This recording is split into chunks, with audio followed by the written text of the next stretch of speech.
আসসালামু আলাইকুম। Job insight YouTube চ্যানেলে আপনাদেরকে স্বাগতম। আজকে আমরা দেখব যে বাংলাদেশ পুলিশে ট্রেনি রিক্রুইট কনস্টেবল পদে যে ৩,৬০০ পদের বিশাল সার্কুলার হয়েছে সেই সার্কুলারটি দেখব। তো এই সার্কুলারের অনলাইনে আবেদন শুরু হবে ১ অক্টোবর ২০২৪ তারিখ থেকে এবং শেষ হবে ১৫ই অক্টোবর ২০২৪ তারিখে। তো এই সার্কুলারে আমরা যে বিষয়গুলো দেখব যে আপনার এখানে আবেদন করতে কি, কি যোগ্যতাগুলো লাগবে, আবেদনের প্রক্রিয়া কি হবে এবং আপনাকে একজন কনস্টেবল হিসাবে নির্বাচন করার জন্য কি, কি পদ্ধতি অবলম্বন করবে এবং আপনার সম্পূর্ণ নির্বাচিত হয়ে যাওয়ার পরে প্রশিক্ষণ এবং আপনার চাকরির যে সুযোগ সুবিধাগুলো সেগুলো এবং সর্বোপরি আপনার জেলায় কবে মাঠ হবে সেগুলো আমরা দেখব। তো চলুন ১ম এ আমরা যে যোগ্যতা সে বিষয়টি যদি দেখি যে প্রার্থীর একজন যোগ্যতা হিসেবে ১ম এ বলা হচ্ছে বয়সের যোগ্যতা। একজন প্রার্থীকে অবশ্যই ১৮ থেকে ২০ বছরের মধ্যে হতে হবে এবং এখানে বয়স নির্ধারণের যে তারিখ উল্লেখ করা হয়েছে সেটি বলা হচ্ছে যে সকল প্রার্থীর বয়স ১৫ই অক্টোবর ২০২৪ তারিখে বর্ণিত বয়সসীমার মধ্যে থাকবে অর্থাৎ ১৮ থেকে ২০ বছরের মধ্যে থাকবে, তারাই এখানে আবেদনের জন্য যোগ্য বিবেচিত হবেন। তবে মুক্তিযোদ্ধা, শহীদ মুক্তিযোদ্ধা ও বীরাঙ্গনার সন্তানদের জন্য যে কোটা পদ্ধতি বিদ্যমান রয়েছে সেটাকে অনুসরণ করা হবে। শিক্ষাগত যোগ্যতার ক্ষেত্রে বলা হচ্ছে এসএসসি বা সমমানের পরীক্ষা উত্তীর্ণ হতে হবে। সেক্ষেত্রে কমপক্ষে ২.৫ জিপিএ থাকতে হবে। জাতীয়তা হিসেবে বাংলাদেশের স্থায়ী নাগরিক হতে হবে এবং বৈবাহিক অবস্থা সম্পূর্ণ অবিবাহিত হতে হবে। তালাকপ্রাপ্ত বা তালাকপ্রাপ্ত হওয়া যাবে না।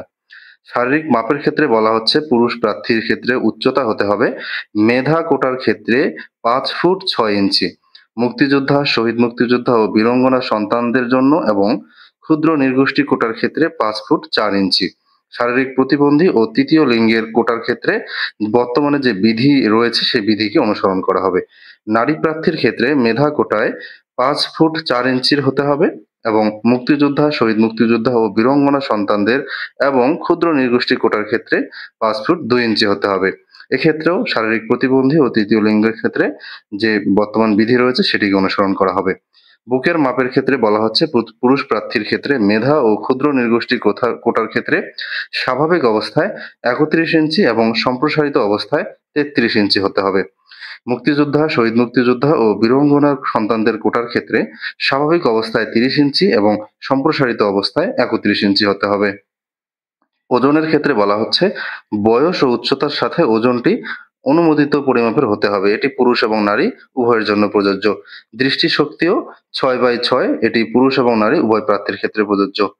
অনলাইনে আবেদনের নিয়মাবলী। অনলাইনে আবেদনের জন্য ১ম ধাপে যেটি করতে হবে যে police.teletalk.com.bd এই ওয়েবসাইটে গিয়ে আপনাদেরকে একটি ফর্ম পূরণ করতে হবে।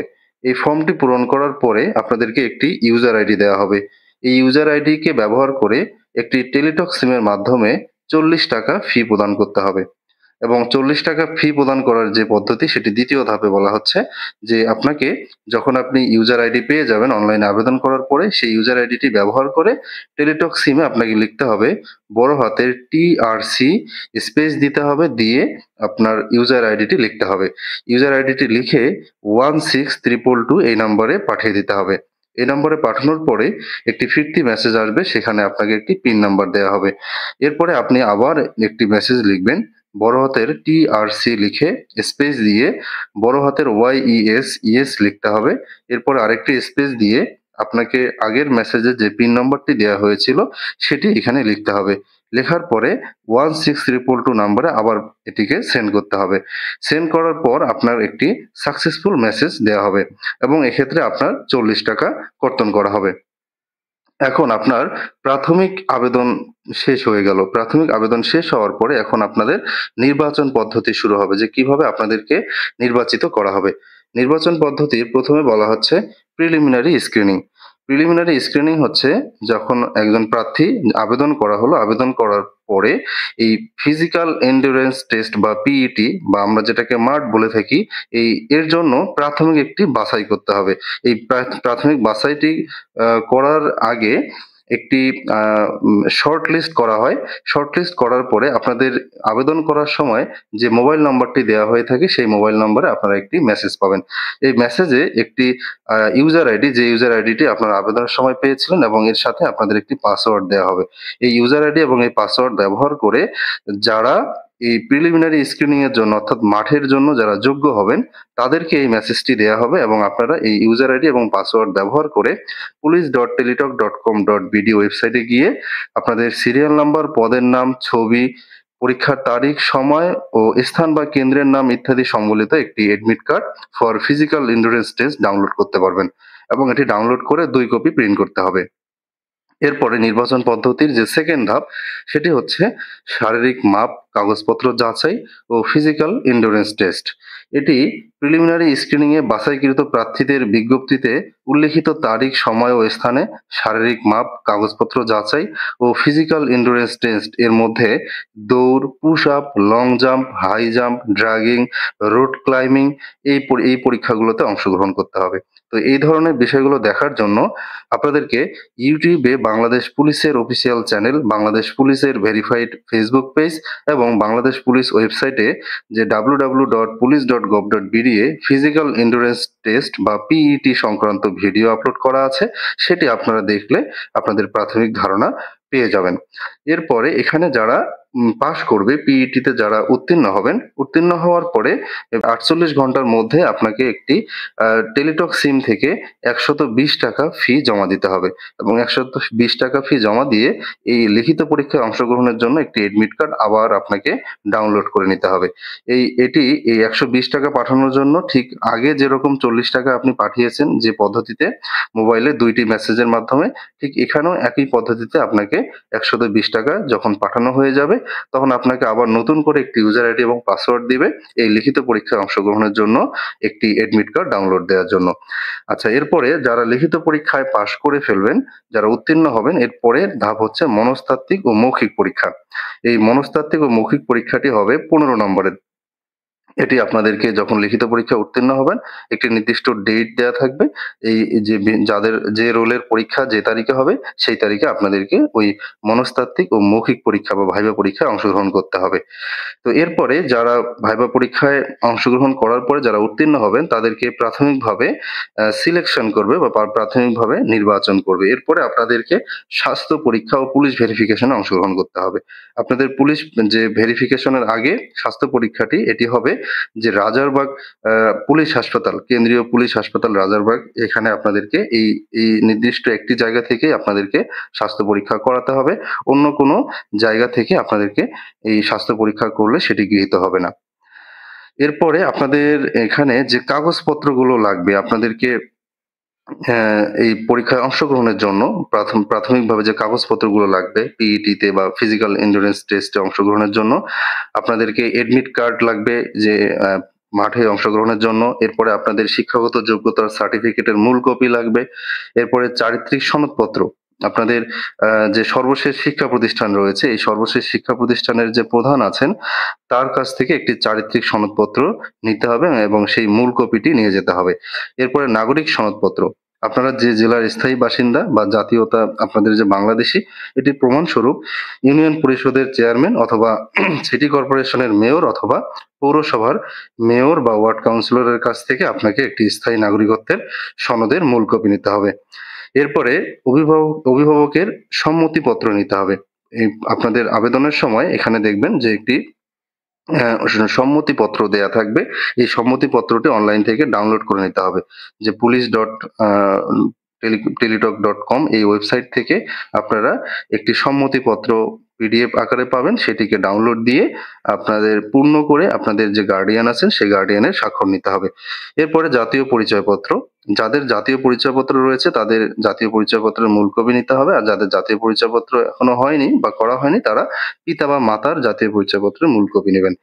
এরপরে ছবি, আপনাদের সরকারি গেজেটেড কর্মকর্তা কর্তৃক সত্যায়িত ৩ কপি সদ্য তোলা পাসপোর্ট সাইজের রঙিন ছবি নিতে হবে এবং মুক্তিযোদ্ধা, শহীদ মুক্তিযোদ্ধা ও বীরাঙ্গনা সন্তানদের ক্ষেত্রে প্রমাণক স্বরূপ আপনাদের যারা লাল মুক্তি বার্তায় যারা রয়েছে যাদের নাম মুক্তিযোদ্ধার তাদের ক্ষেত্রে সেই সত্যায়িত গেজেটের মূল কপি নিতে হবে এবং যাদের মুক্তিযোদ্ধার নাম ভারতীয় তালিকায় রয়েছে তাদের এই ভারতীয় তালিকার সত্যায়িত মূল কপি অথবা অনুলিপি নিতে হবে।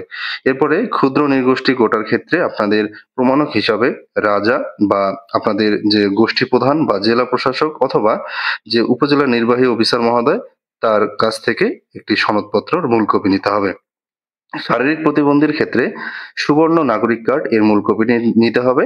আর তৃতীয় লিঙ্গের ক্ষেত্রে জেলা সিভিল সার্জন কর্তৃক প্রদত্ত প্রত্যয়নপত্র সাথে নিতে হবে। আর যারা অন্য কোনো চাকরিতে বর্তমানে রয়েছেন, কোনো সরকারি বা আধা সরকারি বা স্বায়ত্তশাসিত চাকরি, বেসরকারি চাকরিতে থাকলে সমস্যা নেই। যারা সরকারি, আধা সরকারি বা স্বায়ত্তশাসিত সংস্থায় চাকরিরত অবস্থায় রয়েছেন, তাদেরকে অবশ্যই আপনার বর্তমান যে কর্তৃপক্ষ আছে তার কাছ থেকে অনুমতিপত্র বা এনওসি নিতে হবে। এ পর্যায়ে আপনাদেরকে চূড়ান্ত বাছাই করার পরে একটি মৌলিক প্রশিক্ষণে অংশগ্রহণ করতে হবে। এটি হবে ৬ মাস মেয়াদী প্রশিক্ষণ এবং এই প্রশিক্ষণে অংশগ্রহণের সময় আপনারা বিনামূল্যে পোশাক সামগ্রী সহ থাকা, খাওয়া ও চিকিৎসার সুবিধাগুলো পেয়ে থাকবেন। এর পাশাপাশি প্রশিক্ষণকালীন সরকারি বিধি মোতাবেক প্রতি মাসে যে প্রশিক্ষণ ভাতা রয়েছে সেটি আপনারা পেয়ে যাবেন। এরপরে যখন আপনাদের প্রশিক্ষণ সাফল্যের সাথে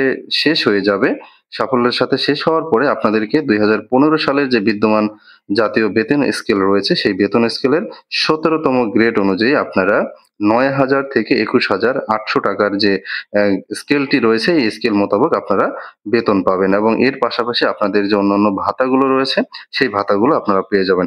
এই ভাতাগুলোর মধ্যে রয়েছে যেমন পোশাক সামগ্রী ভাতা, ঝুঁকি ভাতা, চিকিৎসা সুবিধা, নিজ এবং পরিবারের নির্ধারিত সংখ্যক সদস্যের জন্য প্রাপ্যতা অনুযায়ী পারিবারিক রেশন, এ ধরনের সুযোগ সুবিধাগুলো আপনারা পেয়ে থাকবেন এবং আপনারা নিয়োগের পরে আপনারা প্রচলিত নিয়ম অনুযায়ী উচ্চতর পদে পদোন্নতি পাবেন এবং পদোন্নতি পাওয়ার পরে জাতিসংঘ শান্তিরক্ষা মিশনে যাওয়ারও আপনাদের এখানে সুযোগ থাকবে।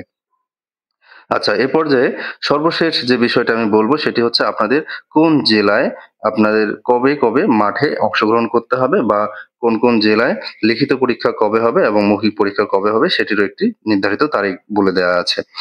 মাদারীপুর, কিশোরগঞ্জ, রাঙ্গামাটি, ব্রাহ্মণবাড়িয়া, ঝিনাইদহ, নড়াইল, সিরাজগঞ্জ, চাঁপাইনবাবগঞ্জ, কুড়িগ্রাম, সুনামগঞ্জ, জামালপুর, ফরিদপুর, টাঙ্গাইল, কুমিল্লা, খাগড়াছড়ি ও খুলনা এই কয়েকটি জেলার শারীরিক মাপ, কাগজপত্র যাচাই ও ফিজিক্যাল এন্ডুরেন্স টেস্ট অনুষ্ঠিত হবে ২৫, ২৬ ও ২৭ অক্টোবর ২০২৪ খ্রিস্টাব্দ তারিখ সকাল ৮টা থেকে।